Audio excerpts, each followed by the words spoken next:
ഞാൻ നിങ്ങൾക്ക് മുമ്പിൽ എഴുന്നേറ്റ് നിൽക്കുന്നത് അല്പം പേടിയോടുകൂടിയാണ്. പേടിയെന്ന് പറയുന്നത് എൻ്റെ ജീവിതത്തെ അളന്നുകൊണ്ടും ജീവിതത്തിൽ നിർവഹിച്ചു കൊണ്ടിരിക്കുന്ന, നമ്മുടെയൊക്കെ ജീവിതത്തിൽ നിത്യവും നിർവഹിച്ചു കൊണ്ടിരിക്കുന്ന നമ്മുടെ നമസ്കാരം എന്ന് പറയുന്ന ഒരു പ്രക്രിയയുമായി ബന്ധപ്പെട്ട് ചില കാര്യങ്ങൾ എന്നോട് സംസാരിക്കാനാണ്. അങ്ങനെ പറയുമ്പോൾ ഈ ഒരു വിഷയം സംസാരിക്കണമെന്ന് പറഞ്ഞ് MSMൻ്റെ ഭാരവാഹികൾ ഏൽപ്പിച്ച സമയത്ത് വളരെ പേടിയോടുകൂടിയാണ് ഏറ്റെടുത്തത്. പക്ഷേ ഏറ്റെടുത്തത് ജീവിതത്തിൽ വലിയ സന്തോഷവും സമാധാനവും ലഭിക്കുന്നുണ്ട് എന്ന തിരിച്ചറിവ് കൂടിയുണ്ട്. ഒരിക്കൽ പ്രവാചകൻ സല്ലല്ലാഹു അലൈഹി വസല്ലമ പള്ളിയിൽ ഇങ്ങനെ ഇരിക്കുകയായിരുന്നു. ഞാൻ പറയുന്നത് മനസ്സിലാവുന്നുണ്ടോ? ശബ്ദത്തിന് ചെറിയൊരു പ്രശ്നമുണ്ട്. പ്രവാചകൻ സല്ലല്ലാഹു അലൈഹി വസല്ലം പള്ളിയിലിരിക്കുന്ന സമയത്ത് ഒരു മനുഷ്യൻ വന്നു നമസ്കരിച്ചു. അപ്പോൾ ആ മനുഷ്യൻ നമസ്കരിച്ചത് ഞാനും നിങ്ങളൊക്കെ നമസ്കരിച്ചതുപോലെയായിരിക്കാം. അപ്പോൾ ആ സമയത്ത് പ്രവാചകൻ സല്ലല്ലാഹു അലൈഹി വസല്ലം അദ്ദേഹത്തോട് പറഞ്ഞു, നീ തിരിച്ചുപോയി ഒന്നുകൂടി നമസ്കരിക്കണം. നീ തിരിച്ചുപോയി ഒന്നുകൂടി നമസ്കരിക്കണം. നിൻ്റെ നമസ്കാരം എന്തായിട്ടില്ല? ബാക്കി നിങ്ങൾ പറയണം. എൻ്റെ നമസ്കാരം ശരിയായിട്ടില്ല. വീണ്ടും ആ മനുഷ്യൻ നമസ്കരിച്ചു. നമസ്കരിച്ച സമയത്ത് പ്രവാചകൻ സല്ലല്ലാഹു അലൈഹി വസല്ലമ വീണ്ടും ഇത് ആവർത്തിച്ചു. അപ്പോൾ ഞാൻ ചിന്തിച്ചത്, നമ്മളൊക്കെ തിരക്കിനിടയിൽ നമസ്കരിക്കുന്ന നമ്മുടെ നമസ്കാരം എന്ന് പറയുന്നത് പ്രവാചകൻ സല്ലല്ലാഹു അലൈഹി വസല്ലമ നമസ്കാരം പഠിപ്പിച്ചു തന്ന പ്രവാചകൻ സല്ലല്ലാഹു അലൈഹി വസല്ലമക്ക് മുമ്പിൽ വെച്ചായിരിക്കുന്നു നമസ്കരിച്ചത് എങ്കിൽ എത്ര തവണ നമ്മളോട് മാറ്റി മാറ്റി നമസ്കരിക്കാൻ പറഞ്ഞിട്ടുണ്ടാകും എന്ന ചിന്തയാണ് എന്നെ അലട്ടിയത്. പലപ്പോഴും എന്താണ് നമസ്കാരം, എന്തിനാണ് നമസ്കാരം എന്നുള്ളത്, ഇപ്പം ഞാനീ പറയുന്ന വിഷയം എല്ലാവരും ജീവിതത്തിൽ ചെയ്യുന്ന ഒരു വിഷയമാണ്. എന്താണ് നമസ്കാരം? എന്താ നമസ്കാരം? എന്താ നമസ്കാരം ചോദിച്ചാൽ നമ്മളെന്താ പറയുക? എന്തിനാണ് നമസ്കാരം? ഞാൻ ഖത്തറിൽ വെച്ചിട്ട് ഇതേ ഒരു ചോദ്യം കുറച്ച് കുട്ടികളോട് ചോദിച്ചപ്പോൾ ഒരു പെൺകുട്ടി എഴുന്നേറ്റ് നിന്നിട്ട് പറഞ്ഞു, സർ, എൻ്റെ ഉപ്പ എന്നോട് ചോദിക്കും നമസ്കരിച്ചോന്ന്, ഉമ്മ ചോദിക്കും നമസ്കരിച്ചോന്ന്, ആ എന്ന് പറയാനാണ് ഞാൻ നമസ്കരിക്കുന്നത് എന്ന് പറഞ്ഞു.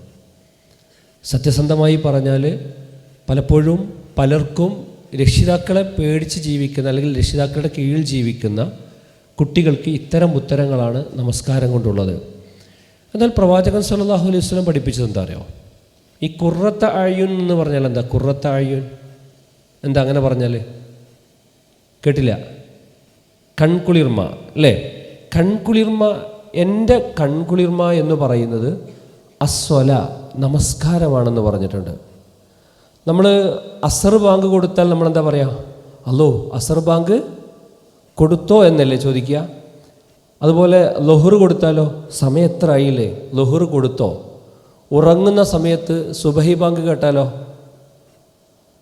ഇത്ര പെട്ടെന്ന് സുബഹി ആയോ എന്നാണ് ചോദിക്കുക. എന്നാൽ തിരുനബി സല്ലല്ലാഹു അലൈഹി വസല്ലമ ബിലാൽ റളിയല്ലാഹു അൻഹുവിനോട് ഇടക്കിടക്ക് ചോദിച്ചിരുന്നു എന്നാണ്. എന്താ ചോദിച്ചത്? നമസ്കാരം എന്ന് പറയുന്ന ആ ആനന്ദ ഉത്സവത്തെ ഞങ്ങൾക്ക് അറിയിച്ചു താ ബിലാലിന്. അങ്ങനെ പറഞ്ഞാൽ എന്താ? നമസ്കാരം എന്ന ആനന്ദ ഉത്സവത്തെ ഞങ്ങൾക്ക് അറിയിച്ചു താ എന്ന് പറഞ്ഞാൽ എന്താ? ബാങ്ക് കൊടുക്ക്, എനിക്കെന്ത് ചെയ്യണം? നമസ്കരിക്കണം, ഞങ്ങൾക്ക് നമസ്കരിക്കണം എന്നാ. ഒരു വ്യക്തിയുടെ ജീവിതത്തിൽ അലസത, മടി, ഈ സാധനങ്ങൾ ജീവിതത്തിലുണ്ട് എങ്കിൽ അയാൾ കൃത്യമായി നമസ്കരിക്കാത്തവനാണ് എന്നതാണ്. ഞാൻ പറഞ്ഞ വാക്കിൻ്റെ തുടക്കം എന്താണ്? കൃത്യമായി നമസ്കരിക്കാത്തവനാണെന്നാണ്. അപ്പോൾ അലസതയും മടിയുമില്ലാതെ ഒരു മനുഷ്യനെ സജീവമാക്കി നിർത്തുന്നുണ്ട് എങ്കിൽ അയാൾ നമസ്കാരം കൃത്യമായി നിർവഹിക്കുന്നു എന്നാണ്. ഇത് പറയുമ്പോൾ തന്നെ ഒരു സമൂഹത്തിൻ്റെ മുമ്പിൽ ഉയർന്നു നിൽക്കുന്ന ഒരു വിദ്യാർത്ഥി സമൂഹത്തിൻ്റെ മുമ്പിൽ വന്ന് സംസാരിക്കുന്ന സമയത്ത് നമ്മെ പലപ്പോഴും അലസതയും മടിയും പിടിപെടുന്നുണ്ട് എങ്കിൽ നമ്മുടെ നമസ്കാരത്തിന് എവിടെയൊക്കെയോ ഒരു പ്രശ്നമുണ്ട് എന്നുള്ളതല്ലേ. ഒരു മനുഷ്യൻ എന്താണ് നമസ്കാരം എന്ന് ചോദിച്ചാൽ തന്നെ സൃഷ്ടിച്ച തൻ്റെ സൃഷ്ടാവായ നാഥൻ അഥവാ റബ്ബ്, നമ്മുടെ റബ്ബുമായി കുറച്ച് സമയം ശാന്തമായിട്ട് അവനെ പ്രശംസിക്കുന്നു, വാഴ്ത്തുന്നു, മഹത്വപ്പെടുത്തുന്നു. അതുപോലെ പടച്ച തമ്പുരാൻ എന്തെല്ലാം അനുഗ്രഹങ്ങൾ നമുക്ക് നൽകി എന്നുള്ളതിനെക്കുറിച്ച് കൃത്യമായി തക്ബീറത്തുൽ ഇഹ്റാം തൊട്ട് സലാം വരെയുള്ള ആ സമയത്ത് ശാന്തമായി റബ്ബിനോട് മനസ്സാന്നിധ്യത്തോടു കൂടി, ഹൃദയ സാന്നിധ്യത്തോടു കൂടി അടുക്കുന്ന ഒരു നിമിഷം. അപ്പം അത് ജീവിതത്തിൽ ദിവസവും 5 നേരം ഉണ്ടാകുമ്പോൾ 2 പ്രക്രിയകളുണ്ടാവും. ഒന്ന്, ഇനി നമ്മൾ ളുഹർ നമസ്കരിക്കാൻ പോകുന്നുണ്ട് എങ്കിൽ ആ സമയത്ത് ഈ സുബഹി നമസ്കാരത്തിനിടയിലും പിന്നെന്താണ് ളുഹറിനുമിടയിൽ എൻ്റെ ജീവിതത്തിൽ വന്നുപോയ പാളിച്ചകൾ എന്ത് എന്നുള്ളത് ഒരു ഇവാലുവേഷൻ പ്രക്രിയയായിരിക്കും. അത് മനസ്സിലായോ പറഞ്ഞത്? സുബഹിക്കും, ബാക്കി നിങ്ങൾ പറയും, സുബഹിക്കും ഞാൻ താഴോട്ട് ഇറങ്ങണോ? വേണ്ട. സുബഹിക്കും അതുപോലെ തന്നെ ളുഹറിനുമിടയിൽ എൻ്റെ ഒരു ഇവാലുവേഷൻ പ്രക്രിയ ആയിരിക്കും. നമ്മൾ ഇവാലുവേഷൻ പ്രക്രിയകൾക്ക് വിധേയമാകുന്ന സമയത്ത് ശ്രദ്ധിച്ചാണോ നിർവഹിക്കാറുള്ളത്, അതല്ല അശ്രദ്ധമായാണോ നിർവഹിക്കാറുള്ളത്? വളരെയധികം ശ്രദ്ധിക്കും. എന്നാൽ ഇവാലുവേഷന് പ്രിപ്പയർ ആകുന്ന സമയത്ത് അധികം ശ്രദ്ധിച്ചിട്ടില്ലെങ്കിൽ പോലും ഇവാലുവേഷൻ ടൂൾ നമ്മുടെ കയ്യിൽ ലഭിക്കുന്ന സമയത്ത് എന്ത് ചെയ്യാറുണ്ട്? വളരെ ശ്രദ്ധയോടുകൂടി എൻ്റെ സ്കോർ കുറഞ്ഞു പോകരുത് എന്ന കൃത്യമായ ബോധ്യം നമുക്കുണ്ടാകാറുണ്ട്. റബ്ബിൻ്റെ അടുത്ത് നമ്മുടെ സ്ഥാനം, മഹത്വം കുറഞ്ഞു പോകരുത് എന്ന കൃത്യതയോട് കൂടിയിട്ട് ഓരോ നമസ്കാര പ്രക്രിയയും നമുക്ക് ഈ രീതിയിൽ എന്ത് ചെയ്യണം? നമ്മെ സ്വയം വിലയിരുത്താൻ സാധിക്കണമെന്ന്. സ്വാഭാവികമായിട്ടും ഒരു ഇവാലുവേഷൻ പ്രക്രിയ കഴിയുന്ന സമയത്ത്, ഒരു പരീക്ഷ കഴിയുന്ന സമയത്ത് ഒരു കുട്ടിക്ക് ബോധ്യമുണ്ടാകുന്ന ഒരു ബോധ്യതലം എന്താണ്? നാളത്തെ പരീക്ഷയ്ക്ക് ഞാൻ ഇങ്ങനെ പഠിച്ചാൽ മതിയെന്നോ പോരാന്നോ? പോരാ, അല്ലെങ്കിൽ ഇങ്ങനെ കൂടി പഠിക്കേണ്ടതുണ്ട് എന്നൊരു തിരിച്ചറിവുണ്ടാവും. അപ്പോൾ ഒരേ സമയം നമസ്കാരം എന്ന് പറയുന്നത് ഒരു പ്രിപ്പറേഷനുമാണ്, അതോടൊപ്പം എന്താണ്? ഒരു ഇവാലുവേഷനുമാണ്. എവിടെ? കുറഞ്ഞ സമയം. മനുഷ്യൻ പറയുന്ന സമയത്ത് നിങ്ങൾ ആലോചിച്ച് നോക്കൂ, നമ്മുടെ മനസ്സിലേക്ക് ധാരാളം ചിന്തകളും കാഴ്ചപ്പാടുകളൊക്കെ നാം അറിയാത്തത് നമ്മുടെ ഉള്ളിലേക്ക് കയറി വരാറുണ്ട്, അല്ലേ? നമ്മൾ അറിയാതെ കയറി വരാറുണ്ട്. ആ കയറി വരുന്നതിനെ മുഴുവൻ എന്ത് ചെയ്യണം? നമ്മിൽ നിന്ന് മാറ്റിയിട്ട് ഒരു മാനുഷിക പ്രക്രിയകൾ അവൻ്റെ ജീവിതത്തിൽ ഉണ്ടാകണമെന്നാണ്. അപ്പോൾ ഇന്ന സ്വലാത്ത തൻഹ, സൂറത്തുൽ അൻകബൂത്തിലൊരു പ്രയോഗമുണ്ട്, ഇന്ന സ്വലാത്ത തൻഹ അനിൽ ഫഹ്ശാഇ വൽ മുൻകർ. എന്തിനാണ് നമസ്കരിക്കുന്നത്? അവൻ്റെ ജീവിതത്തിലെ മോശമായ, നിശിതമായ, ആർക്കും അവനു തന്നെ ഗുണമില്ലാത്ത, അവന് ഗുണമില്ലാത്ത അവൻ്റെ ജീവിതത്തിലെ പൈശാചികമായ മുഴുവൻ ചിന്തകളെയും ഇല്ലായ്മ ചെയ്യാനാണ് നമസ്കാരം. അപ്പം നമ്മുടെ ജീവിതത്തിൽ ഒരു തെറ്റ് നമ്മുടെ ജീവിതത്തിൽ ഉണ്ട് എങ്കിൽ ഞാൻ ചോദിക്കട്ടെ, മാസത്തിൽ, വല്ലാത്ത ചോദ്യം കേട്ടോ, അത് എന്നോടുള്ള ചോദ്യമാണ്, മാസത്തിൽ ഒരു തെറ്റ് വെച്ച് ഞാൻ കളയാണ് എങ്കിൽ എൻ്റെ നമസ്കാരം ഒരു ഫ്രൂട്ട്ഫുൾ ആവില്ലേ? അപ്പോൾ ശരിക്കും ദിവസവും 5 നേരം നമ്മൾ എന്ത് ചെയ്യണം?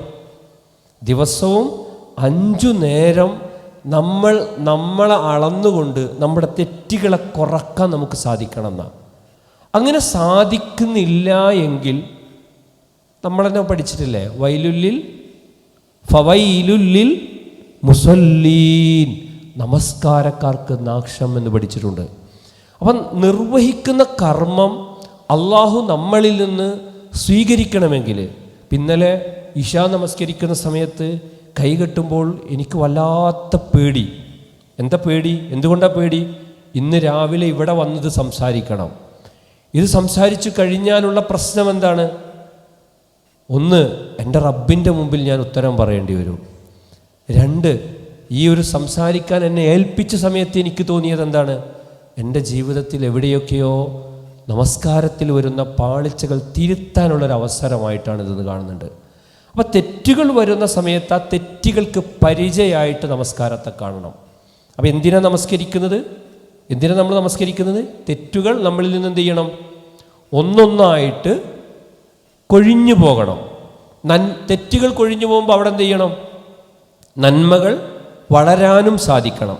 ഈ ഒരു പ്രക്രിയ നമ്മുടെ നമസ്കാരങ്ങളിൽ ഉണ്ടോ എന്നത് ശാന്തമായി ഇവിടെ ഇരിക്കുന്ന സമയത്ത് ഈ ഹോൾ അല്പം ശീതീകരിച്ചതാണെങ്കിലും നമ്മുടെ ഉള്ളിൽ ഈമാൻ എന്ന് പറയുന്നൊരു സാധനം ഉണ്ടെങ്കിൽ ഉള്ള അസ്വസ്ഥമാകുന്നുണ്ടോ ഇല്ലേ?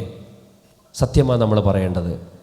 അവിടെയാണ് പ്രിയപ്പെട്ടവരെ നമസ്കാരത്തെ പ്രവാചകൻ സല്ലല്ലാഹു അലൈഹി വസല്ലമ വളരെ ദേഷ്യത്തോടു കൂടിയിട്ട് അല്ലെങ്കിൽ വെറുപ്പോട് കൂടിയിട്ട് സംസാരിച്ചൊരു മേഖല ഖന്തക്കിൻ്റെ സമയത്ത് പ്രവാചകൻ സല്ലല്ലാഹു അലൈഹി വസല്ലമക്ക് അസർ നമസ്കാരത്തിൻ്റെ സമയം തെറ്റിപ്പോയി എന്ന് വന്ന സമയത്താണ് ശത്രുക്കൾക്കെതിരിൽ പ്രവാചകൻ്റെ ഒരു ശബ്ദം പരുഷമായി വന്നത്. എന്തുകൊണ്ടാണെന്നറിയോ? എൻ്റെ റബ്ബിനോട് ഞാൻ നിർവഹിക്കേണ്ട നമസ്കാര പ്രക്രിയ, എൻ്റെ റബ്ബിനോട് ഞാൻ സംസാരിക്കേണ്ട എൻ്റെ സംസാര പ്രക്രിയ, ആ പ്രക്രിയക്ക് തടസ്സം നിന്നല്ലോ എന്ന പ്രവാചകൻ സല്ലല്ലാഹു അലൈഹി വസല്ലമയുടെ ഭീതിയായിരുന്നു. അപ്പോൾ എന്തിനു നമസ്കരിക്കണം? നമ്മുടെ തെറ്റുകളെ കുറക്കാനായിട്ട്. മറ്റൊന്ന്, ഞാൻ നേരത്തെ പറഞ്ഞു ഇവാലുവേഷനും പ്രിപ്പറേഷനും എന്ന് പറയുന്നു. ഖുർആനിലൊരു പ്രയോഗമുണ്ട്, ഇല്ലൽ മുസല്ലീൻ. എന്താ ഇല്ലൽ മുസല്ലീൻ എന്ന് പറഞ്ഞാൽ? നമസ്കാരക്കാർ ഒഴികെ എന്നതാണ്. പിന്നെ വായു, ഓക്സിജന് അതിൻ്റെ ധർമ്മമുണ്ടല്ലോ അല്ലേ? ഈ ലൈറ്റിന് അതിൻ്റെ ധർമ്മമുണ്ട്, ഈ മൈക്കിന് ധർമ്മമുണ്ട്, നാം ഇരിക്കുന്ന ചെയറിന് ധർമ്മമുണ്ട്, വസ്ത്രത്തിന് ധർമ്മമുണ്ട്, വാച്ചിന് ധർമ്മമുണ്ട്, എല്ലാത്തിനും അതിൻ്റെതായ ധർമ്മമുണ്ട്. മനുഷ്യൻ എന്ന് പറയുന്ന നമുക്കും ചില ധർമ്മങ്ങളുണ്ട് അല്ലേ? നമ്മളോടുണ്ട്, നമ്മുടെ കുടുംബത്തിനോടുണ്ട്, സമൂഹത്തോടുണ്ട്, എല്ലാത്തിനോടും നമുക്ക് ധർമ്മമുണ്ട്. ആ ധർമ്മമുള്ളതിൽ ശരിക്കും ശ്രദ്ധിക്കേണ്ട ഒരു മേഖലയാണ്. ആ ധർമ്മമുള്ളതിൽ, ആ ധർമ്മത്തിന് ഭംഗം വരുന്ന, ആ കടമകൾക്ക് ഭംഗം വരുന്ന എന്തെല്ലാം പ്രവർത്തനങ്ങളുണ്ടോ അത് ഇല്ലാത്ത ഒരു ടീമാകുന്നു ആര്? നമസ്കരിക്കുന്നവർ.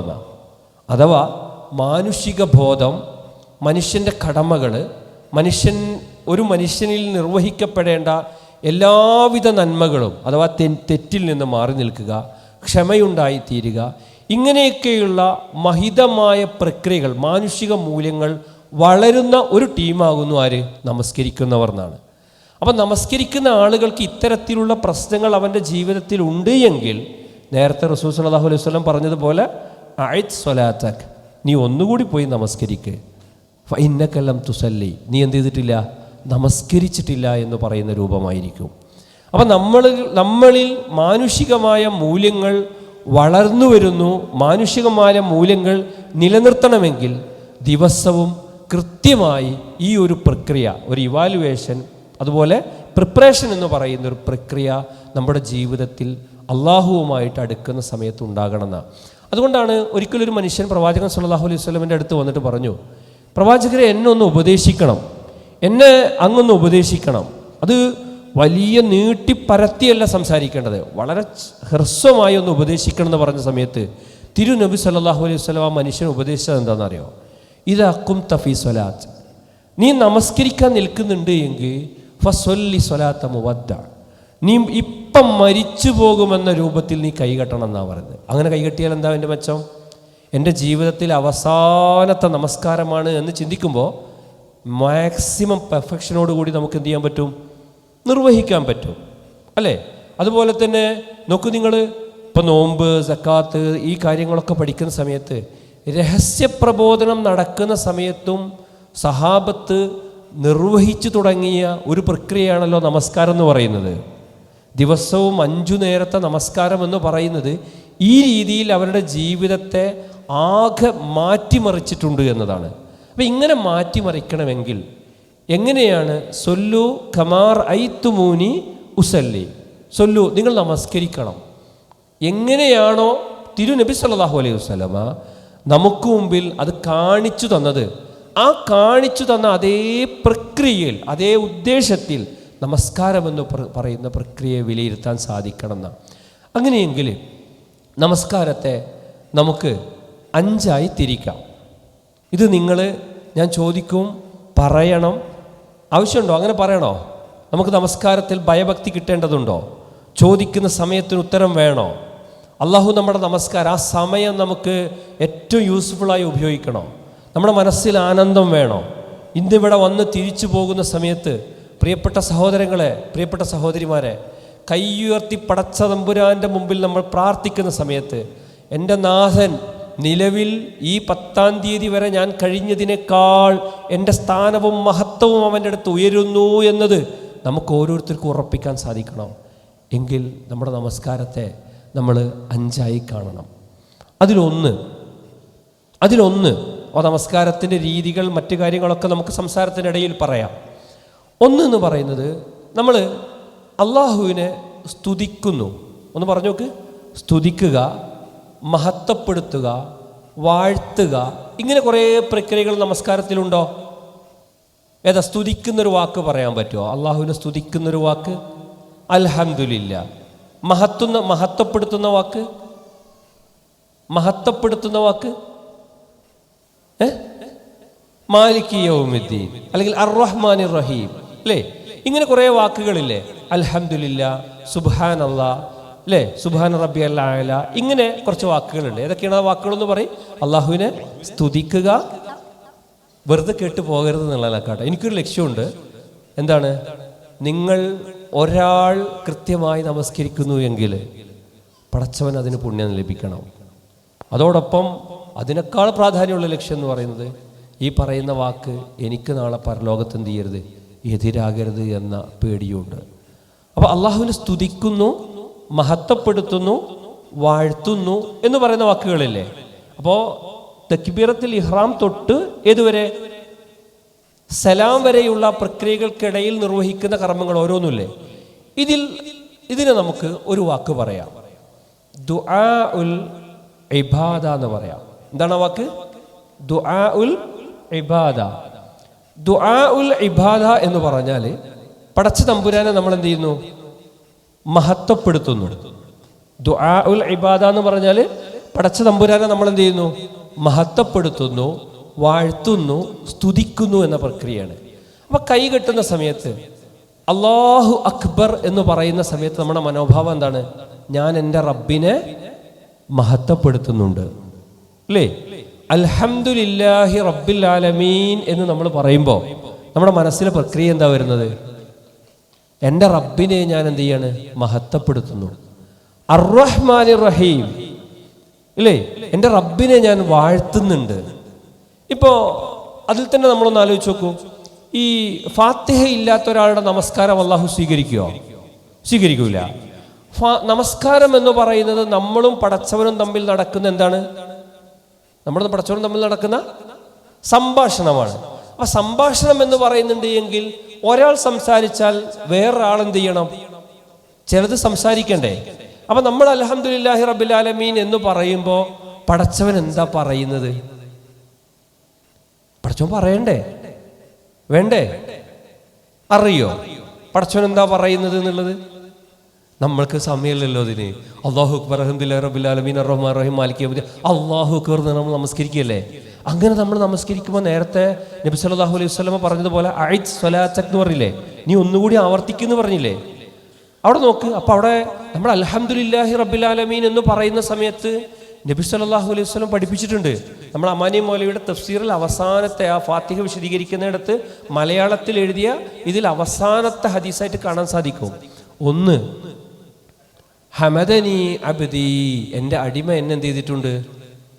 എന്നെ സ്തുതിച്ചിട്ടുണ്ട്.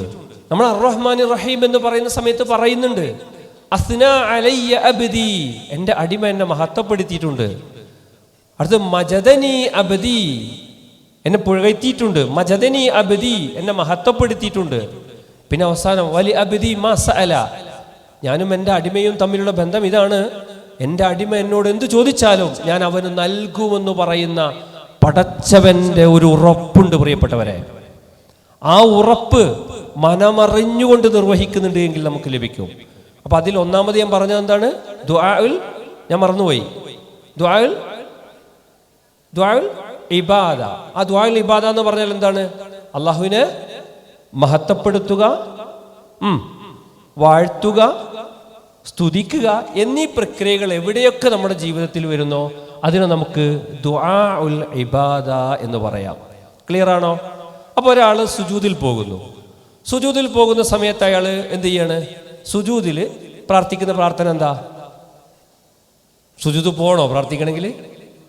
എന്താ സുജൂദ് പ്രാർത്ഥിക്കുന്ന പ്രാർത്ഥന? സുബ്ഹാന റബ്ബിയൽ അലീംന അയലാന. ഓക്കെ, സുബ്ഹാന റബ്ബിയൽ അയല എന്നുള്ളത് പിന്നെ ദുആഉൽ ഇബാദയാണോ?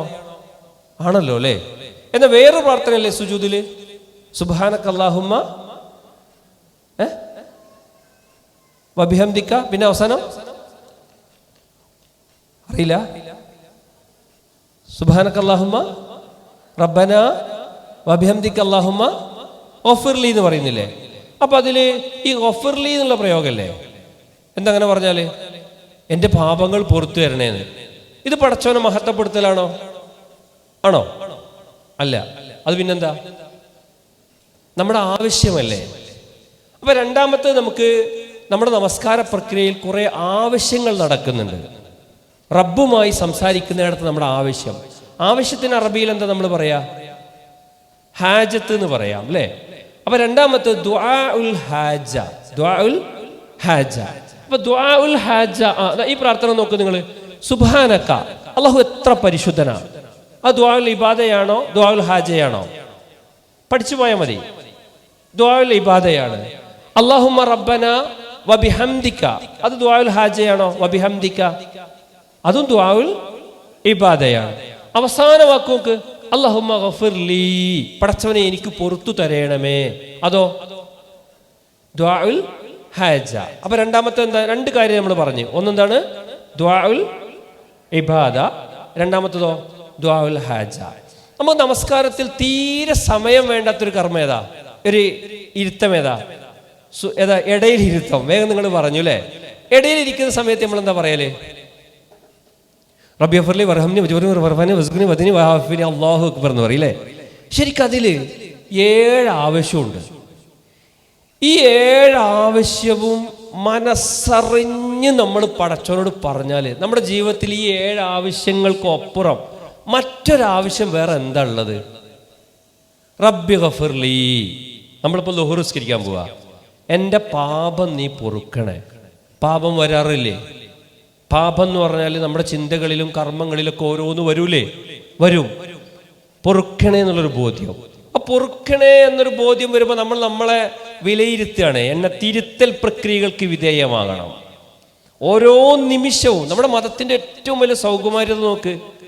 ഓരോ നിമിഷങ്ങളിലും നമ്മളെ തിരുത്തിക്കൊണ്ട് മനുഷ്യത്വം നിലനിർത്താൻ നമുക്ക് സാധിക്കണം. സുബ്ഹാനല്ലാഹ്.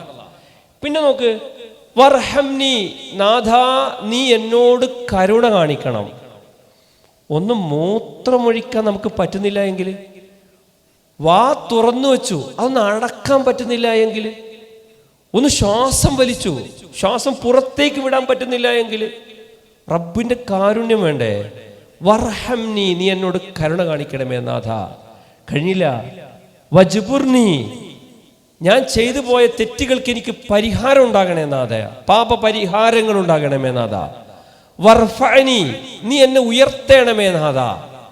പിന്നെയോ, ഇതൊക്കെ നിങ്ങളുടെ കയ്യിൽ നൽകിയിരിക്കുന്ന ഈ പ്രൊഫൈൽ ഡയറിയിലുണ്ട്. ഈ ഡയറിയിലുണ്ട്. ഇത് നമ്മൾ മദ്രസയിൽ ഞാനും നിങ്ങളും പഠിച്ചു വന്നതാണ്.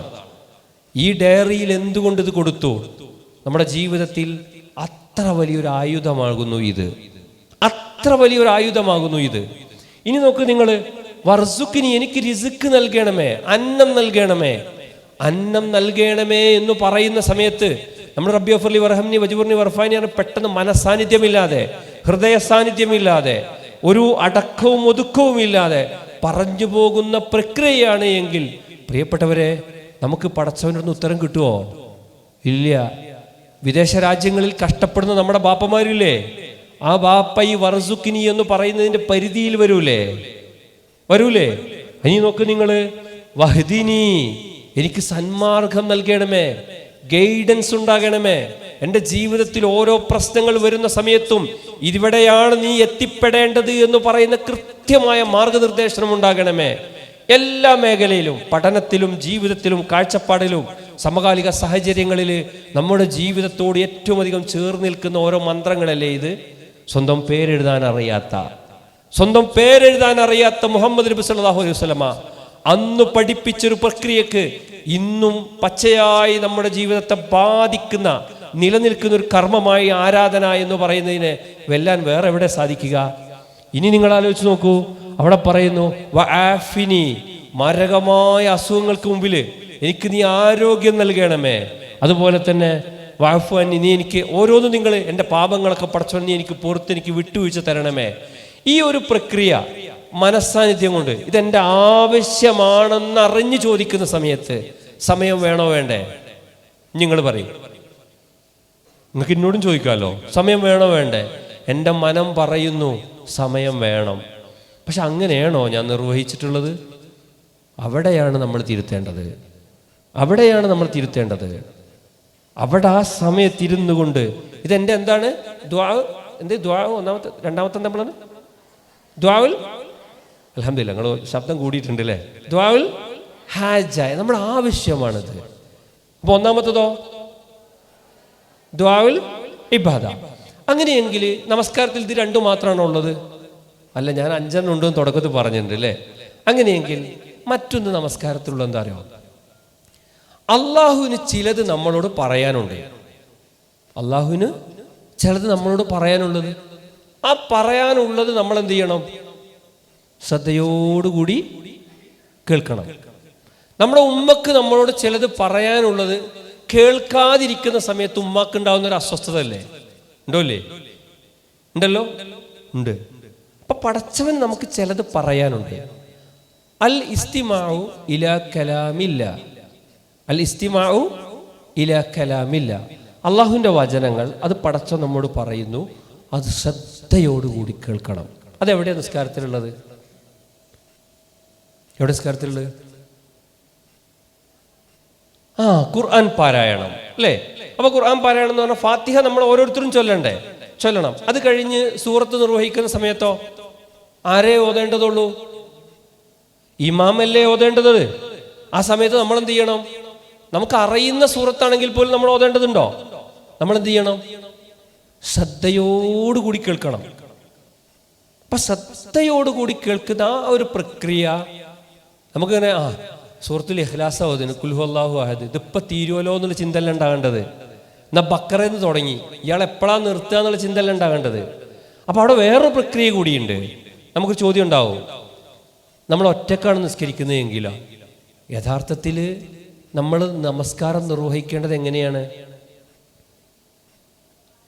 നിസ്കാരത്തിൽ നമ്മൾ പറഞ്ഞ ഇഹ്ദീന അസ്സിറാത്തൽ മുസ്തഖീം, ഞങ്ങളെ നീ സന്മാർഗത്തിലാക്കണമേന്ന. ഒറ്റക്കൊരാൾ നമസ്കരിക്കുന്ന സമയത്ത് ഞങ്ങൾ എന്ന പ്രക്രിയ ഉണ്ടാവുമോ? ഇല്ലല്ലോ. അപ്പോ നമുക്ക് സാധിക്കുന്ന ഈ സാധിക്കുന്ന എന്നുള്ളത് ആലസ്യത്തിന് വേണ്ടിയല്ല ഞാൻ പറയുന്നത്. ഇത് ഞാൻ അബ്ദുൽ ജലീൽ എന്ന് പറയുന്ന എന്നോട് ഉറക്കെ എന്നോട് പറയണം. നമുക്ക് സാധിക്കുന്ന സമയത്ത് നമ്മുടെ വീട്ടിലാന്ന് വിചാരിച്ചോളൂ, ഈ സമയത്ത് നമുക്ക് നമ്മുടെ അനിയനെ കൂട്ടിയിട്ട് ഉമ്മയെ കൂട്ടിയിട്ട് വീട്ടിൽ ആ ഒരു അന്തരീക്ഷം സൃഷ്ടിച്ചൂടെ? പ്രൊഫൈൽ വന്നിട്ട് നമ്മുടെ ഒരു പ്രൊഫൈൽ നമുക്ക് മാറ്റിക്കൂടെ പ്രിയപ്പെട്ടവരെ? നമ്മുടെ ഒരു പ്രഖ്യാപനമായി മാറണ്ടേ അത്? എൻ്റെ ജീവിതത്തിൽ ഇനി മുതൽ ഞാൻ ഇങ്ങനെ ചെയ്യുന്നവർക്ക് പടച്ചോൻ്റെ സഹായം ഉണ്ടാവും. നമ്മൾ അറിയാത്ത വിധത്തിൽ സഹായം ഉണ്ടാവും. കാരണം നമ്മൾ പടച്ചോൻ്റെ അടുത്ത് അടുക്കുക, പടച്ചവൻ്റെ ഇഷ്ടദാസന്മാരാകുകയാണ് നമ്മൾ. ആ ദാസന്മാരാകാൻ ഞാൻ വിചാരിക്കാതെ എനിക്ക് മാറാൻ കഴിയോ? ഇല്ല. അപ്പോൾ ഒന്ന് നമ്മൾ നേരത്തെ പറഞ്ഞെന്തായിരുന്നു? അപ്പോൾ നമ്മൾ ഒറ്റയ്ക്ക് നമസ്കരിക്കുകയാണെങ്കിലും ആ സൂറത്തുകൾ ഓതുന്ന സമയത്ത് നമുക്കുണ്ടാകേണ്ട ധാരണ എന്താണ്? എൻ്റെ റബ്ബ് എന്നോട് പറയാനുള്ള ചില കാര്യങ്ങൾ ശ്രദ്ധയോടുകൂടി ഞാൻ ശ്രവിക്കുന്നു എന്ന തികഞ്ഞ എന്ത് സാന്നിധ്യം ഉണ്ടാകണം? ഹൃദയ സാന്നിധ്യം ഉണ്ടാകണം. അപ്പൊ ഏതൊക്കെ ഇപ്പൊ നമ്മൾ പറഞ്ഞത്? ഒന്ന് ദുആഉൽ ഇബാദ, രണ്ടോ ദുആഉൽ ഹാജ. ദുആഉൽ ഹാജ എന്ന് പറഞ്ഞാൽ എന്താ? നമ്മുടെ ആവശ്യങ്ങൾ അല്ലേ. അപ്പൊ ഇത് കുറേ മേഖലയിലുണ്ട് കേട്ടോ. ഇത് നിങ്ങൾ ഈ പുസ്തകം വെച്ചിട്ട് എന്ത് ചെയ്യണം? ഇതിൽ ദുആഉൽ ഇബാദ ഏതാണ്, ദുആഉൽ ഹാജ ഏതാണ് എന്നുള്ളത് വേർതിരിക്കണം. മൂന്നാമത്തതോ അൽ ഇസ്തിമാഉ ഇലാ കലാമില്ല, അള്ളാഹുവിന് ചിലത് നമ്മോട് പറയാനുണ്ട്. അതെന്ത് ചെയ്യണം?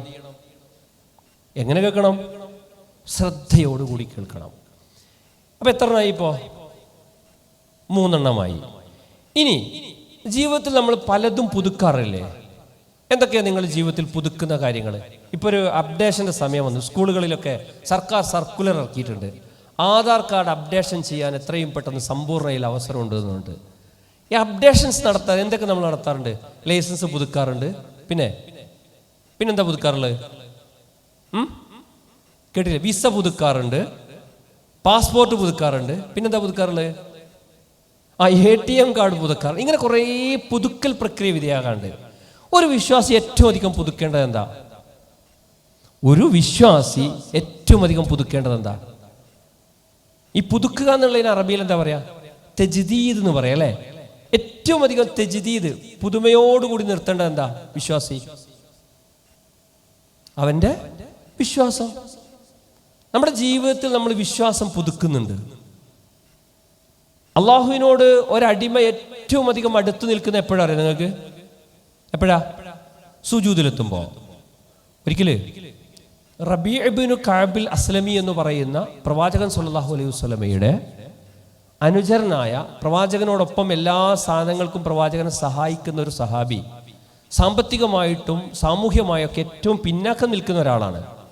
അദ്ദേഹം പ്രവാചകൻ സല്ലല്ലാഹു അലൈഹി വസല്ലമിനോട് പ്രവാചകൻ അദ്ദേഹത്തോട് ചോദിച്ചു, റബിയെ, നിനക്ക് എന്നോട് എന്തെങ്കിലുമൊക്കെ ചോദിക്കാനുണ്ടെങ്കിൽ നീ ചോദിച്ചോ, ഞാൻ തരാം എന്ന് പറഞ്ഞു. ഈ സമയത്ത് ഈ സഹാബി അല്പം നിശബ്ദത പാലിച്ചിട്ട് പറഞ്ഞു, പ്രവാചകരെ, അങ്ങയോടൊപ്പം സ്വർഗത്തിൽ എനിക്ക് വരണമെന്നാണ് എൻ്റെ ആഗ്രഹം. സ്വർഗത്തിലെത്തണമെന്നാണ് ആഗ്രഹം. പ്രവാചകൻ അല്പം നിശബ്ദതയോടുകൂടി ആ മനുഷ്യനോട് പറഞ്ഞു, എങ്കിൽ നീ എന്തു വർദ്ധിപ്പിക്കണം? സുജൂദ് വർദ്ധിപ്പിക്കണം എന്നാണ്. അപ്പൊ സുജൂദ് വർദ്ധിപ്പിച്ചാലുള്ള സയന്റിഫിക്കായ കുറേ മെച്ചങ്ങൾ നമുക്കറിയാം. രക്തോട്ടം, അതൊന്നും അല്ലല്ലോ നമ്മുടെ ആരാധനാ കർമ്മത്തിലെ ഏറ്റവും പ്രാധാന്യം എന്ന് പറയുന്നത്. എനിക്കെൻ്റെ തലച്ചോറിലും എല്ലാം മസ്തിഷ്കത്തിലും അതുപോലെ ബ്രെയിനിലൊക്കെ നല്ല രക്തോട്ടം കിട്ടാൻ വേണ്ടി സുജൂദ് വർദ്ധിപ്പിക്കുക എന്നാണോ? അതതിൻ്റെ വേറെ ബെനിഫിറ്റുകളുടെ ഭാഗമാണ്. നമ്മുടെ റബ്ബിനോട് അടുക്കുക, സുജൂദിൽ കടന്നിട്ട് അവിടെ നിന്ന് എഴുന്നേറ്റ് ഇരുന്നിട്ട് നമ്മൾ ഒന്നാമത്തെ ഇരുത്തത്തിൽ ഇരുന്നിട്ട്, ഞാനിപ്പോൾ ഒരാളോട് എന്തെങ്കിലും പറയുകയാണെങ്കിൽ ഇങ്ങനെ കൈവച്ച് പറയുന്നതും, ഇപ്പം ഞാൻ നെതനോട് പറയുമ്പോൾ വിരൽ ചൂണ്ടി പറയുന്നതും, അല്ലെങ്കിൽ ഹുദയോട് പറയുന്ന സമയത്ത് വിരൽ ചൂണ്ടി പറഞ്ഞതിന് ഏതിനാ പ്രാധാന്യമുള്ളത്? ഏതിനാ ഷഫ്ന, ഏതിനാ പ്രാധാന്യമുള്ളത്? വിരൽ ചൂണ്ടി പറയുന്നതിനല്ലേ? നമ്മൾ അള്ളാഹുവിൻ്റെ മുമ്പിൽ നിന്നുകൊണ്ട് നിങ്ങൾ ആലോചിച്ച് നോക്കും, നമ്മൾ വിരൽ ചൂണ്ടിയിട്ട് പറയുന്ന ഒരു പ്രക്രിയ ഉണ്ട്. അതെന്താ? അഷ്ഹദു അല്ലാ ഇലാഹ ഇല്ലല്ലാഹ് വ അഷ്ഹദു അന്ന മുഹമ്മദ റസൂലുള്ളാഹ്. തജ്ദീദു ഷഹാദ. അടുത്തത് നോക്ക് നിങ്ങൾ, തജ്ദീദു ഷഹാദ, നമ്മുടെ റിന്യൂവൽ ഓഫ് ഷഹാദ. നമ്മുടെ ഷഹാദത്തിനെ നമ്മൾ എന്ത് ചെയ്യുന്നുണ്ട്? പുതുക്കുന്നുണ്ട്. സത്യത്തിൽ അള്ളാഹു അല്ലാതെ ആരാധനക്കർഹനായി ലോകത്ത് വേറെ ആരുമില്ലെന്നും മുഹമ്മദ് നബി സല്ലല്ലാഹു അലൈഹി വസല്ലം അള്ളാഹുവിന്റെ ദൂതനാണ് എന്നും ഞാൻ സാക്ഷ്യപ്പെടുത്തുന്നു. ലോകത്ത് ആദ്യമായി പടച്ച തമ്പുരാന്റെ നിർദ്ദേശപ്രകാരം നിർമ്മിച്ച കഅബാലയത്തിലേക്ക് തിരിഞ്ഞ് സുജൂദിൽ കിടന്ന് അവിടെ നിന്ന് എഴുന്നേറ്റ് ഇരുന്നു കൊണ്ട് ആ ചെയ്യുന്ന പ്രക്രിയയിൽ വലിയൊരു ധർമ്മമുണ്ട്, തജ്ദീദു ഷഹാദ. നമ്മൾ ഇത്രയും കാലം നിർവഹിച്ചാൽ അങ്ങനെ ഒരു പ്രക്രിയ വന്നിട്ടുണ്ടോ? നമ്മൾ അശ്ഹദു അല്ലാ ഇലാഹ ഇല്ലല്ലാഹു വഅശ്ഹദു അന്ന റസൂലുള്ളാഹി എന്ന് പറഞ്ഞ് നമ്മൾ കൈ പൊക്കും, നമ്മൾ നീച്ചു പോരും. അതുകൊണ്ട് നിസ്കാരം എന്ന് പറയുന്ന, നേരത്തെ നബി സല്ലല്ലാഹു അലൈഹി വസല്ലം പറഞ്ഞ ഒരു വാക്കില്ലേ, എന്താണ്? എൻ്റെ കൺകുളിർമയാണ് നമസ്കാരം എന്ന് പറഞ്ഞില്ലേ? നമസ്കാരം എന്ന് പറയുന്ന ആനന്ദദായകമായ അവസ്ഥയെ യാ ബിലാൽ നീ ഞങ്ങൾക്ക് അറിയിച്ചു താ എന്ന് പറയുന്നില്ലേ? ആ അവസരം നമുക്ക് നഷ്ടമാകുന്നു ജീവിതത്തിൽ. ഇത് നഷ്ടപ്പെടുത്തുന്ന ആരാ? നമ്മൾ തന്നെയല്ലേ? ഇതിനൊക്കെ അധിക സമയം വേണോ? വേണ്ട. ഒരു 10 സ്റ്റാറ്റസ് കാണണമെങ്കിൽ നമുക്ക് എത്ര മിനിറ്റ് വേണം? 30 × 3 മിനിറ്റ് വേണ്ടേ 10 സ്റ്റാറ്റസ് കാണാൻ? അല്ലേ? നമ്മളൊരു 10-15 സ്റ്റാറ്റസ് കാണുന്ന സമയം മാത്രം മനസാന്നിധ്യത്തോടു കൂടി നിർവഹിക്കേണ്ട വലിയൊരു കർമ്മം. അപ്പം ഈ നമ്മൾ ഓരോ ദിവസത്തിൽ നമ്മൾ പുതുക്കിക്കൊണ്ടിരിക്കുന്ന ഈ ഷഹാദത്ത് അപ്പോൾ നമ്മൾ അതിനനുസരിച്ച് പഠിക്കുന്ന ആളുകളായിരിക്കണം. സമകാലിക പ്രശ്നങ്ങൾ വരുന്ന സമയത്ത് ആ പ്രശ്നങ്ങളെ ഫേസ് ചെയ്യുന്ന ആളുകളായിരിക്കണം. അങ്ങനെ ആയിരിക്കണമെങ്കിൽ ഈ നമസ്കാരം എന്ന് പറയുന്നത് ഈ രീതിയിൽ നമ്മൾ നിർവഹിക്കണം. അതുകൊണ്ടാണ് പ്രവാചകൻ സല്ലല്ലാഹു അലൈഹി വസല്ലം ഉപമിച്ചത്, ഒരാൾ ഒരു ദിവസം എത്ര നേരം കുളിക്കുന്നു? 5 നേരം കുളിക്കുന്നുണ്ട് എങ്കിൽ അയാളുടെ ശരീരത്തിൽ വല്ല അഴുക്കും ഉണ്ടാകുമോ എന്ന് ചോദിച്ചതുപോലെ 5 നേരം ഇങ്ങനെ നമസ്കരിക്കുന്ന ഒരു മനുഷ്യൻ്റെ ഹൃദയത്തിൽ വല്ല അഴുക്കുണ്ടാകുമോന്നാണ്. നമുക്ക് നമ്മുടെ കൂട്ടുകാരോട്, നമ്മുടെ കുടുംബക്കാരോട് പണ്ട് കാലത്തുണ്ടായ വെറുപ്പും വിദ്വേഷമൊക്കെ ഇപ്പോഴും നമ്മുടെ ഹൃദയത്തിലുണ്ട് എങ്കിൽ ഒരു കാര്യം നമ്മൾ മനസ്സിലാക്കണം, ഞാൻ മനസ്സിലാക്കണം, എൻ്റെ നമസ്കാരം എന്തായിട്ടില്ല, ശരിയായിട്ടില്ല, ആ രീതിയിൽ ഞാൻ നിർവഹിച്ചിട്ടില്ല. പിശാചിന് ഇപ്പോഴും എന്നിൽ വളരാനുള്ള ധാരാളം സാഹചര്യങ്ങളുണ്ട്. പൈശാചികതകൾ എന്നിൽ വളരുന്നുണ്ട്, മാനുഷിക തലങ്ങൾ എന്നിൽ വളരുന്നില്ല എന്നുള്ളത്. അപ്പോൾ ഏതൊക്കെ നമ്മൾ പറഞ്ഞത്? ഒന്ന്, അള്ളാഹുവിനെ മഹത്വപ്പെടുത്തുക, വാഴ്ത്തുക, പുകഴ്ത്തുക. ഇതിന് നമ്മൾ എന്താ പറയുക? ദുആഉൽ ഇബാദ. രണ്ടാമത്തത്, നമ്മുടെ ആവശ്യങ്ങൾ പടച്ചവനോട് പറയുന്നതിന് എന്ത് പറയും? ദുആഉൽ ഹാജ. പിന്നെയോ അള്ളാഹുവിന് ചിലത് പറയാനുണ്ട്, അത് ശ്രദ്ധയോടുകൂടി നാം ശ്രവിക്കുന്നതിന് അൽ ഇസ്തിമാഉ ഇലാ കലാമില്ല.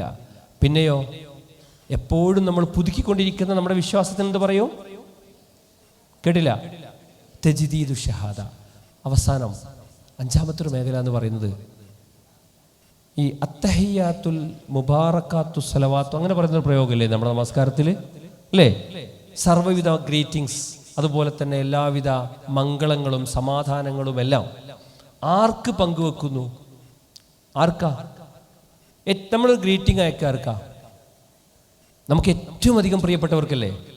ഇപ്പം പെരുന്നാളിന് നമ്മളൊരു വിശ്വസ് അയക്കുന്ന ആർക്കായിരിക്കും? ആദ്യം അയക്കുന്നതായിരിക്കും. നമ്മുടെ ഹൃദയത്തിൽ ഏറ്റവും അധികം സ്ഥാനം ആർക്കാണോ അവർക്കല്ലേ. നമ്മൾ ഏറ്റവും അധികം ഈ മംഗളങ്ങൾ അയക്കേണ്ടത് ആർക്കാ? നമ്മുടെ ഹൃദയത്തിൽ ഏറ്റവും അധികം സ്ഥാനം ആർക്കാ ഉണ്ടാകേണ്ടത്? അള്ളാഹുവിന്.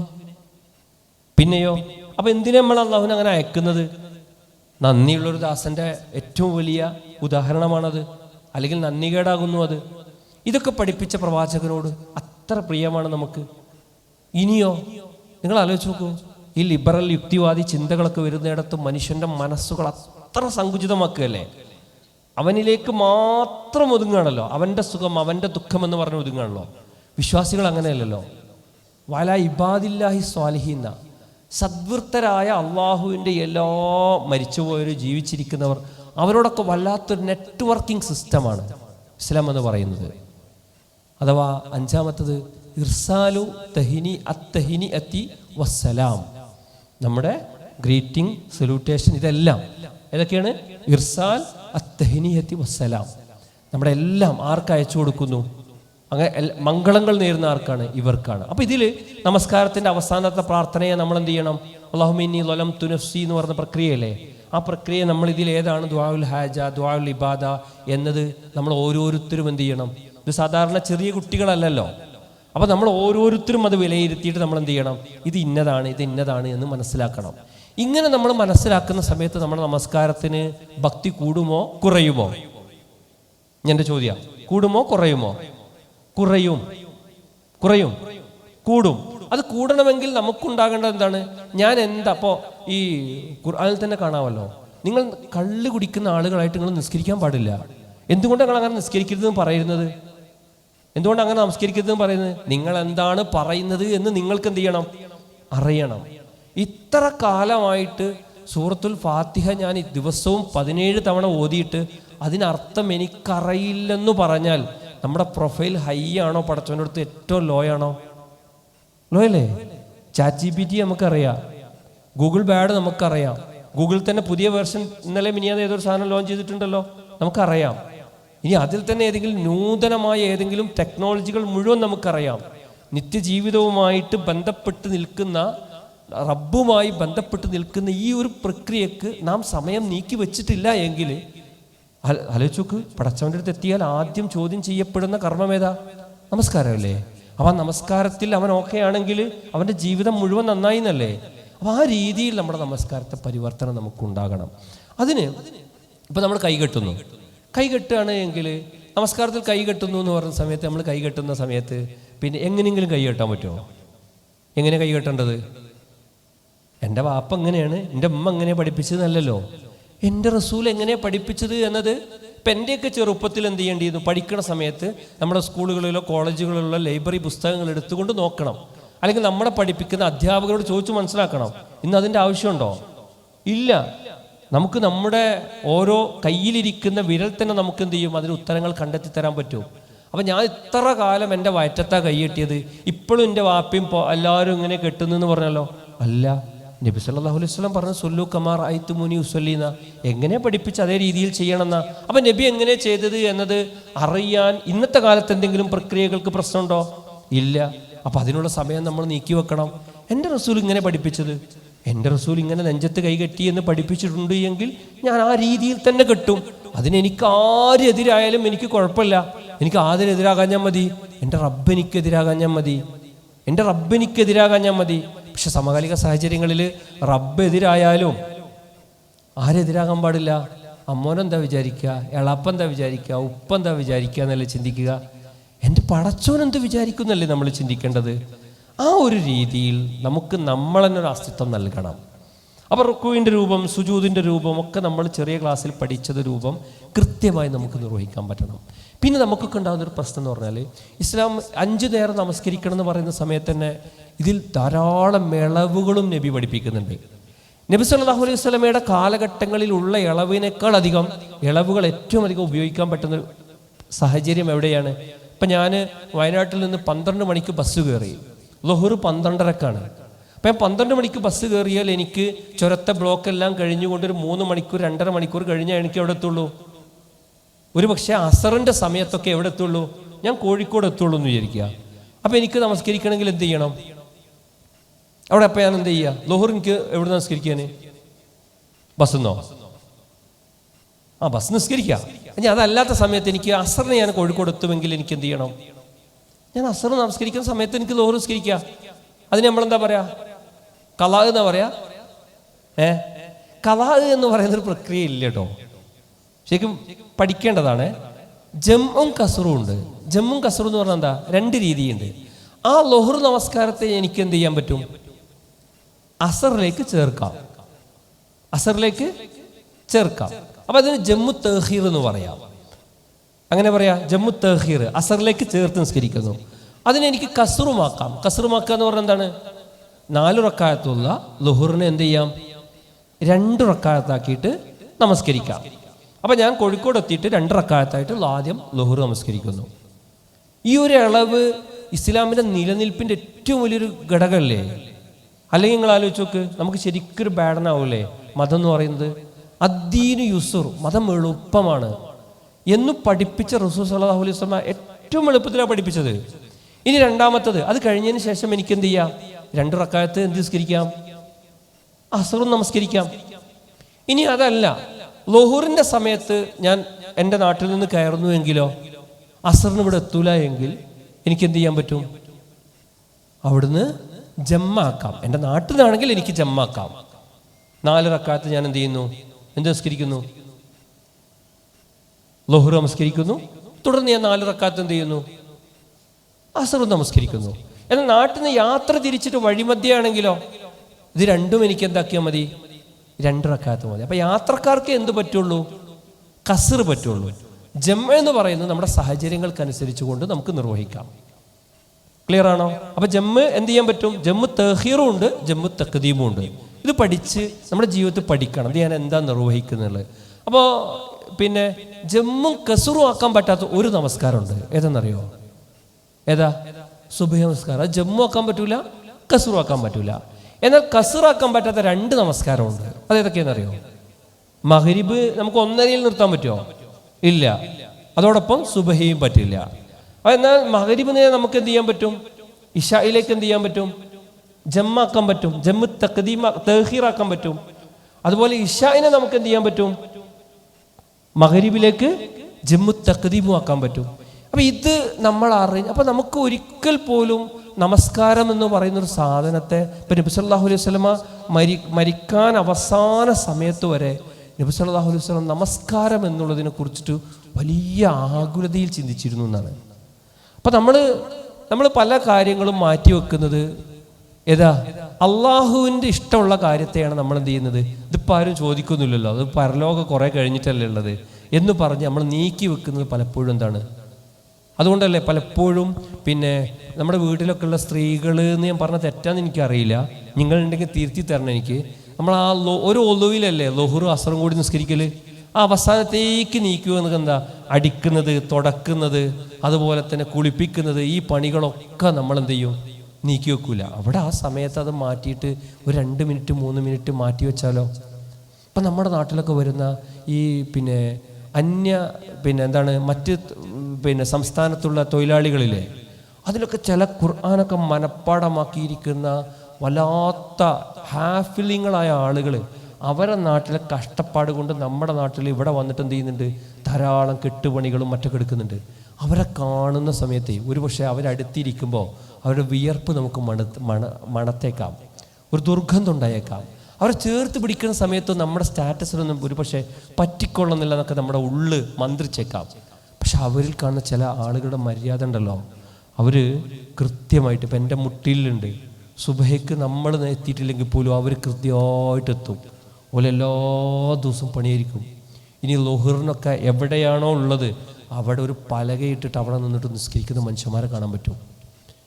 നമ്മുടെ ജീവിതത്തിൽ ഈ ഒരു പ്രൊഫൈലിന് വന്നതിൻ്റെ ഭാഗമായിട്ട് എൻ്റെ ജീവിതത്തിൽ എന്തെങ്കിലും ഒരു മാറ്റം ഉണ്ടാകണം, അതെൻ്റെ റബ്ബുമായി അടുക്കുന്നതായിരിക്കണം എന്നൊരു പ്രഖ്യാപനത്തിന് ഇനി നമുക്ക് എന്താണ് തടസ്സമുള്ളത്?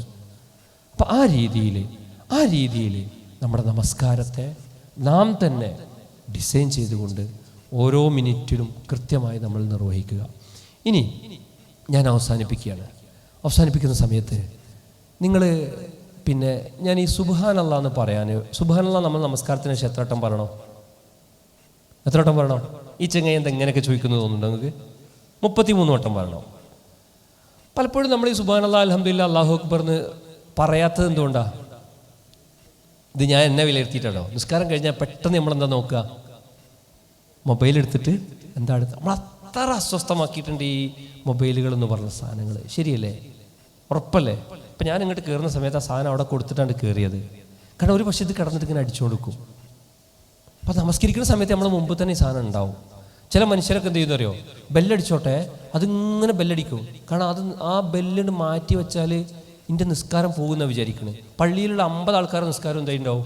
പോയിണ്ടാവും അല്ലേ? അങ്ങനെ കുറേ മനുഷ്യരെ കാണാം. അപ്പോൾ അവിടെ നമ്മൾ ആലോചിച്ച് നോക്ക്, നമ്മൾ ഇതിലേക്ക് ഏറ്റവും അധികം ഇങ്ങനെ ഇത് ചെല്ലാൻ. ഞാൻ വെറുതെ നിങ്ങളൊരു 33 വട്ടം എന്ത് ചെയ്യണം? സുബ്ഹാനല്ലാഹ് ചൊല്ലണം. പതുക്കെ ചൊല്ലിയാൽ മതി. ആദ്യം ചൊല്ലിക്കഴിയുന്ന ആൾ വെറുതെ ഒന്ന് കൈപ്പൊക്കണം.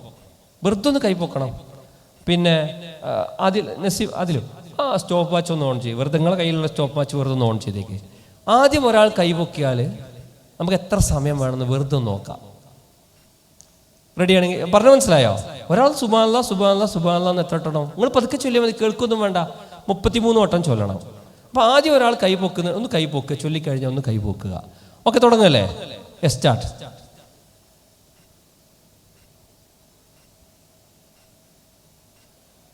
കഴിഞ്ഞാൽ കൈപൊക്കണേ, വെറുതെ കൈപൊക്കിയാൽ മതി, വേറെ ചോദ്യമൊന്നും ഉണ്ടാവില്ല.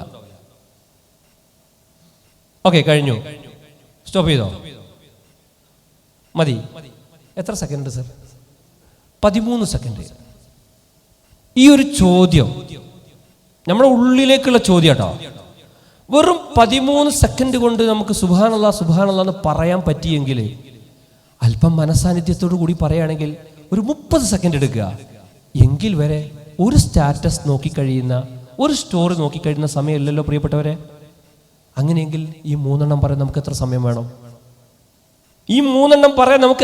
വേണം? എൻ്റെ റബ്ബെനിക്ക് നൽകിയ അനുഗ്രഹങ്ങൾ ഉണ്ടല്ലോ എൻ്റെ നാഥ എന്ന് പറഞ്ഞ് സുബ്ഹാനല്ലാഹ്, വാത്സല്യനിധിയായ ഒരു മാതാവിനെ നീ എനിക്ക് നൽകിയില്ലേ? എത്ര പ്രശ്നങ്ങളിൽ കഴിയുന്ന മനുഷ്യന്മാരിവിടെ ഉണ്ട്. നാഥ, എനിക്ക് നീ ആരോഗ്യം നൽകിയില്ലേ? സുബ്ഹാനല്ലാഹ്. എന്നെ പോലെ പഠിക്കാൻ ആഗ്രഹമുള്ള എത്ര മക്കള് എൻ്റെ പരിസരങ്ങളിൽ പഠിക്കാൻ കഴിയാതിരിക്കുന്നുണ്ട്. എനിക്കതിന് അവസരം നൽകിയില്ലേ? സുബ്ഹാനല്ലാഹ്. അങ്ങനെ റബ്ബ് നൽകുന്ന അനുഗ്രഹങ്ങളെ ഓർത്തോർത്ത് സുബ്ഹാനല്ലാഹ്, എൻ്റെ കണ്ണ്, എൻ്റെ കാത്, എൻ്റെ മനന പ്രക്രിയ, എൻ്റെ മാതാപിതാക്കൾ, എൻ്റെ ഭൗതിക പശ്ചാത്തലങ്ങൾ, ഞാൻ നിലനിൽക്കുന്ന എൻ്റെ സംഘടന, നിങ്ങൾ ആലോചിച്ച് നോക്ക്. മറ്റ് വിദ്യാർത്ഥി പ്രസ്ഥാനങ്ങൾക്ക് പറയാനില്ലാത്തത് വിളിച്ചുകൂട്ടിയിരുത്തിക്കൊണ്ട് സ്വന്തത്തെ അളർന്ന് റബ്ബിന്റെ മുമ്പിൽ നിങ്ങൾ തൃപ്തിയുള്ളവരായി തീരണം എന്ന് നമ്മൾ ഓരോരുത്തരും നമ്മോട് മന്ത്രിക്കുന്ന ഈ ഒരു പ്രസ്ഥാനത്തിന്റെ കുടക്കീഴിൽ നിൽക്കാൻ ഭാഗ്യം ലഭിച്ചു. ഇങ്ങനെ കണ്ട് എണ്ണിയാൽ 33 തവണയാ പ്രിയപ്പെട്ടവരെ നമുക്കുണ്ടാകുക. എണ്ണിപ്പറ, അൽഹംദുലില്ലാ എന്ന് പറ. എൻ്റെ മോൻ ഏത് ഷോർട്സുകൾ കാണുന്ന സമയത്ത്, ഫലസ്തീനിലെ ഓരോ കുട്ടികൾ അനുഭവിക്കുന്ന നൊമ്പരങ്ങൾ കാണുന്ന സമയത്ത് 7ാം ക്ലാസ്സുകാരനായ മോൻ പറഞ്ഞു, പാപ്പ മാറ്റത്, ഉപ്പച്ചതൊന്നും മാറ്റ്, കാണാൻ സാധിക്കുന്നില്ല, അത്രമാത്രം പ്രയാസമുണ്ട്. എന്നിട്ടും നമ്മളിവിടെ അത്ര സുഖത്തിൽ ജീവിക്കുന്ന സമയത്തും അൽഹംദുലില്ലാ എന്ന മന്ത്രം, വീടുകൾ പൊളിഞ്ഞു, ബാപ്പയില്ല, ഉമ്മയില്ല, മക്കളില്ല, ആരുമില്ല, ഞാൻ മാത്രമായി അവശേഷിക്കുന്ന സമയത്തും എന്താ വിശേഷം ചോദിക്കുന്ന സമയത്ത് ചാനകൾക്ക് മുമ്പിൽ നിന്നുകൊണ്ട് അൽഹംദുലില്ലാ എന്ന് പറയാൻ അവർക്ക് സാധിച്ചു എങ്കിൽ ഇത്രയൊക്കെ അനുഗ്രഹങ്ങൾ നമുക്ക് ലഭിച്ചിട്ട് നമസ്കാര ശേഷം പറയാൻ വിമുഖത കാണിക്കുന്നുണ്ട് എങ്കിൽ നമ്മൾ മുസ്ലിം അല്ലെങ്കിൽ മുനാഫിക്, കാഫിർ ഏത് ഗണത്തിൽപ്പെടും? വിലയിരുത്തുക, സ്വന്തത്തെ വിലയിരുത്തുക, ഉത്തരങ്ങൾ സ്വയം കണ്ടെത്തുക.